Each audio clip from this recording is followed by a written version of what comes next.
साथीहरू आज धेरै दिनपछि एउटा छोटो मिठो भिडियो बनाउने जाँगर लाग्यो। त्यसैले आज चाहिँ फुर्सदको समय थियो। म चाहिँ झट्ट यसो बाहिर हेरेर हेर्दाखेरि मौसम एकदम हिन्डोल गर्ने खालको जस्तो लाग्यो र फटाफट तयारी भएर म चाहिँ निस्किएँ। लखर यसरी बाटो पैदल यात्रीको लागि बनाएको बाटोमा हिँड्दै निस्किएँ। यसरी जापानमा बनेको घरहरू, यस्तो डिजाइनका घरहरू हेर्दै बाटोमा फेरि घरहरू पनि बनाउँदै रहेछन्। अनि यसो हेरेँ, जेब्रा क्रसिङलाई फलो गरेँ अनि फटाफट फेरि हिँड्न थालेँ। अनि यसो फुटपाथतिर हेरेको घाँसहरू चाहिँ एकदमै ठुल्ठुलो भइसकेको रहेछ। हिजो अस्ति पानी परेको थियो, हाम्रोतिर भएको भए भैँसी चराएर कसले काटेर लगिसक्थ्यो होलान्। यतातिर चाहिँ जस्ताको तस्तै छ, कत्रो ठुल्ठुलो घाँस भइसकेछ हेर्नु त साथीहरू। अनि यसो हेर्दै यस्तो डिजाइन, घरका डिजाइनहरू, जापानिज घरका डिजाइनहरू। यो चाहिँ फेरि बाटोमा के फल हो कि औषधि हो कि यस्तो बोट बिरुवाहरू पनि हेर्न पाइयो। अनि लखर हिँड्दै थिएँ, धानबारीमा पुगेँ। धानबारी अस्ति रोपेको जस्तो लाग्थ्यो। धान त काट्ने बेला पो भइसकेछ।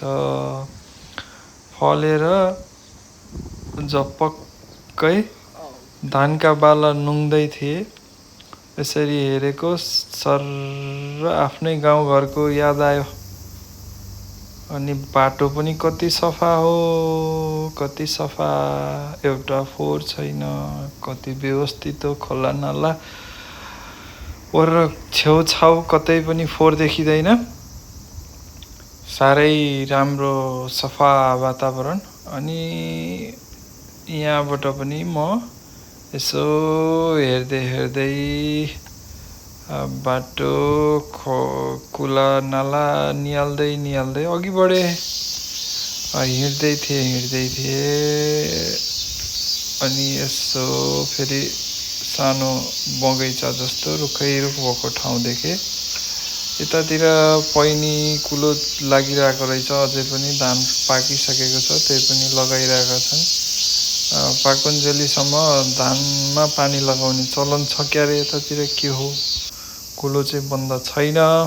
लखर हिँड्दै थिएँ, सर्प देखिहालेँ। अनि यो चाहिँ धेरै दिनपछि नागदेवताको दर्शन पाइयो। लखर हिँड्दै यतैतिर बाटोतिर फर्केर मान्छेलाई निहालिरहनु भएको रहेछ। धान चाहिँ हेर्नु त कति मजाले हलेको। अनि त्यसपछि अलि अगाडि बढेको, अगाडितिर चाहिँ यो चाहिँ ग्रिन हाउस फार्म रहेछ एउटा ठुलो, त्यो पनि हेरियो। अनि फेरि अगाडि फेरि लखर हिँड्दै थिएँ। अनि त्यसपछि यताउति हिँड्दै थिएँ। अरू ग्रिन हाउस पनि सञ्चालनको तयारीमा थिए। अनि यो पिच बाटो छोडेर ग्राभल बाटोलाई भेटेँ। फेरि यतापट्टि यसो हेरेर निस्केको, फेरि त्यही धानबारीतिर निस्किएँ।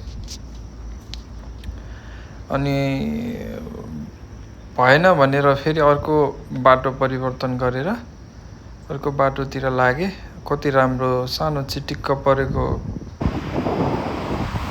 कार पनि देखेँ। अनि यो चाहिँ विदेशीहरूलाई पढाउने जापानिज ल्याङ्ग्वेज स्कुललाई पनि भिडियोमा कैद गरौँ भनेर त्यहाँ भिडियो बनाइहालेँ।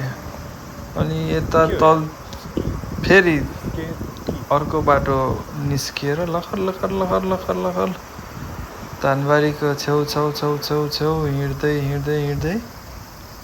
गएँ। अनि त्यसपछि हिँड्दै थिएँ। अब यहाँबाट चाहिँ माउन्टेन भ्यू पनि देखिँदो रहेछ।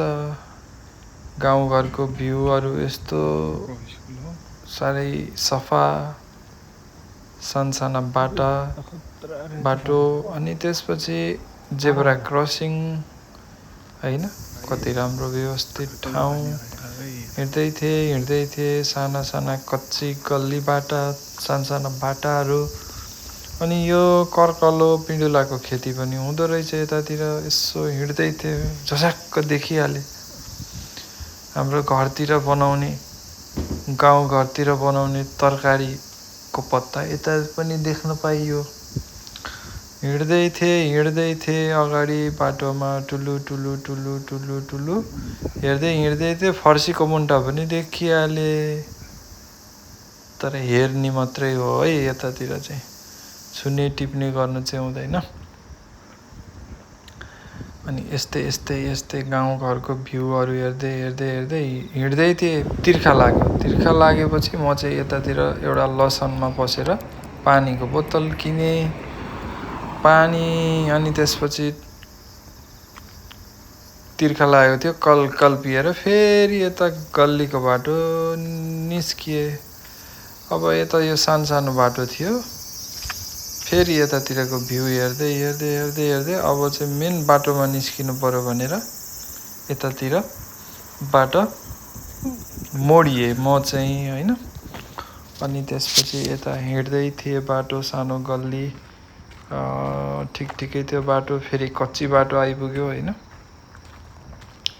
त्यो कच्ची बाटोलाई पार गरिसकेपछि चाहिँ एउटा जो स्काई ब्रिज आयो। स्काई ब्रिजमा चाहिँ यो चाहिँ एकदम ह्यान्डिक्राफ्ट पिपलको लागि पनि बनाइदिएको रहेछ बाटो। अनि त्यहाँबाट देखिएको यो चाहिँ भ्यू, सिटी भ्यू होइन, बाटोको भ्यू कस्तो छ तल कमेन्ट गर्नु होला। फेरि अनि यो हेरिसकेपछि म चाहिँ लखर आफू बसेको ठाउँतिर